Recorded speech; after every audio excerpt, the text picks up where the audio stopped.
Circle પાસેથી આપણે નીકળ્યા છીએ અને હવે ટેલિફોન એક્સચેન્જ પાસે પહોંચ્યા છીએ. આપણે ગ્લાસ ભરવાના હતા, આપણે ભરી લીધા છે. આ રીતના છે બધા. હવે આપણે જઈએ છીએ માધાપર ચોકડીથી આગળ જામનગર રોડ ઉપર ઘંટેશ્વર પાર્ક પાસે. તો હાલો વિડીયોમાં મળીએ છીએ આગળ.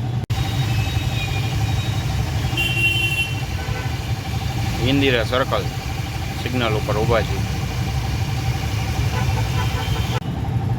છે રહ્યા ટેલિફોન વાળું એક્સચેન્જ વાળું સિગ્નલ.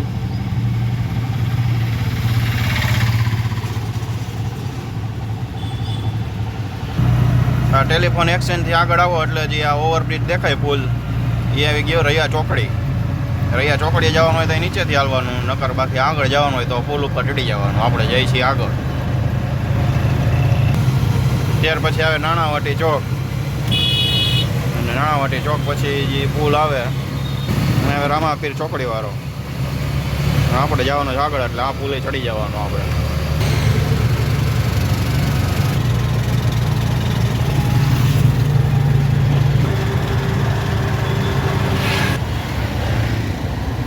ત્યાંથી ના સિગ્નલ આવ્યું હોય આ છે શીતલ પાર્ક.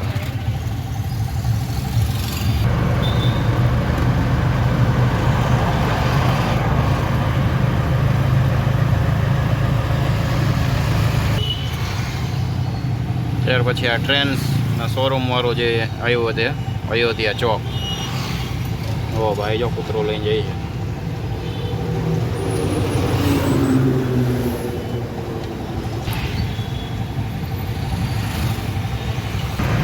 આ જે સામે બિલ્ડિંગ દેખાય છે એ દેખાય એટલે સમજી જવાનું કે આપણે માધાપર ચોકડી આવી ગઈ.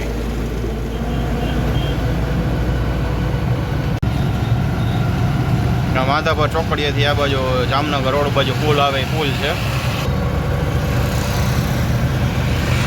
આપણે ચડી ગયા છીએ હવે જામનગર રોડ ઉપર.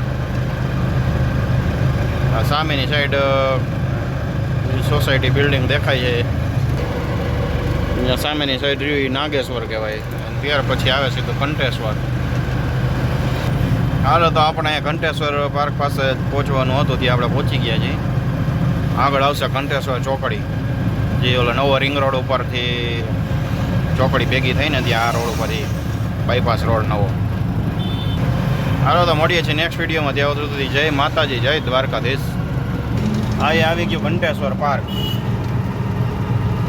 મારો વિડીયો ગમ્યો હોય તો લાઈક કરો, કોમેન્ટ કરો અને શેર કરો.